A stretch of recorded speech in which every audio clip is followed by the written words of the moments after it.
افتح عينيك. الحقيقة بدأت تظهر، والنهاية مش هتتوقعها. بصراحة يا حضرات، مش كل صاحب بيضحك لك يبقى بيحبك. في صاحب بيسمعك بس علشان يعرف نقطة ضعفك، وفي صاحب تاني بيسكت بس شايلك جواه كأنك أخو. الفرق في النية. في واحد يقولك الحقيقة علشان يكسرك، وواحد تاني يقول لها علشان ينقذك. الصراحة مش دايما طيبة.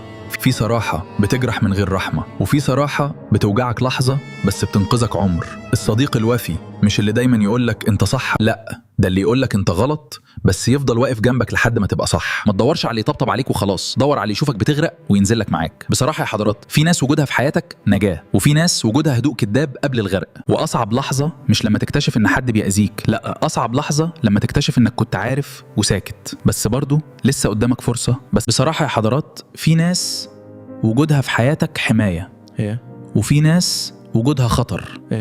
ويمكن أغلى حاجة ممكن تخسرها مش صاحب، أغلى حاجة إنك تخسر نفسك علشان ترضي صاحب غلط.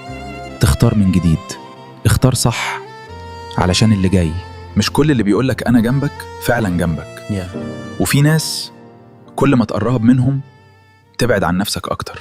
اختار صحابك مش بعدد السنين ولا بعدد الدحقات، اختارهم بالمواقف.